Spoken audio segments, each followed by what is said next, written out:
Jeff from Albuquerque, New Mexico hit me. He said, did you see Bud Elliott's backwards take on the Big 12 never winning a national title in our lifetime? As someone who has called it America's Conference, I need Big 12 Pate to tell me how asinine this is. Confirmation bias is what Jeff has come to the table looking for. You are right, Jeff, that I am Big 12 Pate. It's my favorite conference to watch. I have called it America's College Football Conference. So, Jeff is talking about this backwards tweet from one Budrick Elliott. What did Budrick say? Here's what he said. If you're listening on podcast, I'm showing it on the screen right now. He said, in terms of having a legit title contender, the Big 12 is closer to the G5 than it is to the other three Power 4 leagues. I love the Big 12 for its entertainment value and competitiveness, but barring massive structural changes to college football, we'll all be dead before a Big 12 team wins the playoff. He's right. It's a shame. It's a crime and a shame, as Meemaw would say. But he's right. I don't know what you want me to tell you about that. Do you agree, Jeff, or anyone else, do you agree largely that talent wins championships? Not the most talented team, but by and large, is talent going to rule the day at the end of the day? Yes, it is.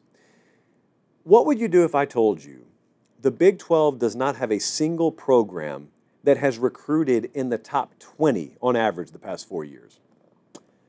And then what would you do if I told you the Big 12 doesn't have a program that's recruited in the top 30 on average the past 4 years?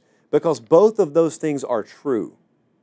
Now, history's telling us that to win a national title, you got to be a top 10 recruiter.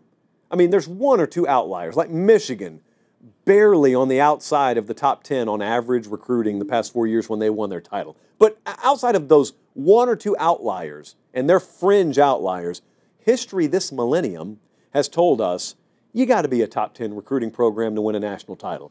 I don't have a single top 30 in the Big 12. The Big 12's not winning a national championship.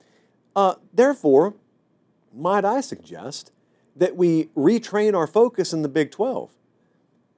I watched the Big 12. Hey, quick timeout. Check and see if you're subscribed to the channel. If you're not, make sure you do. It's free. It doesn't obligate you or sign you up for anything. It just helps us keep the channel free. All right, back to the show. Because I love the competitive balance in the league. I love that it's largely true to what a conference is supposed to be. And number three, I love the randomness. Like, everyone's pretty well evenly resourced. If I'm in the Big 12 or if I'm watching the Big 12, my goal for a team is win their conference, win the Big 12 conference. If I'm Kansas or if I'm TCU, that's what I'm focusing on. I want to get to Dallas on the first Saturday in December and win that league title, because that's a realistic goal. Because there's no one that's going to dwarf me in terms of resources. There's no one that's going to dwarf me in terms of talent roster. There's no coaching staff or salary pool that is infinitely bigger than mine will ever be. I'm competing against equally resourced programs.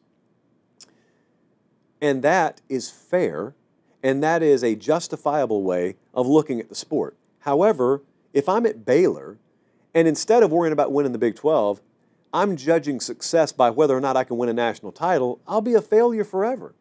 I'm not telling you don't dream big or whatnot, but let's dream realistically as well.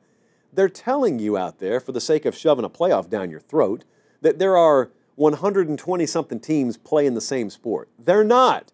We don't even have 40 teams playing the same sport. We're supposed to pretend we do. We're supposed to throw around the moniker Power 4 like it means something. Like, you're kidding yourself right now. If you think there's a realistic shot for one of these teams to make the playoff. But Josh, I just watched Arizona State win the Big 12. I did too. I was there on the field when they did it. Great story. Love everyone in that program. Love them to death. Did a show from Arizona State last year, late in the season. Had Kenny on the show. Love everything about him. Hung out with Marcus Arroyo in Arkansas last week. Love everything about those dudes. Joe Conley, probably one of my favorite strength and conditioning guys in America.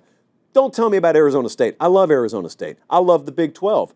Arizona State, Josh, they took Texas to overtime. How can you say they couldn't win a title? Well, the reason is because of what they would have had to do after they beat Texas. And what they would have had to do is beat 2 more top 10 talent programs, probably top 5 talent programs by the time you get to the finish line. And I don't think it's going to happen. But what's realistic is for Arizona State to do what they did last year. Get picked dead last and go win the league. Because the gap between 1 and whatever the last place team in that league is not that wide. It's an extremely fun conference to watch. I just wish, whether you're a G5 fan or a Big 12 fan, I wish people would refocus and recalibrate their expectation on something other than the playoff. I wish that, selfishly, I wish that, because it would be a lot better life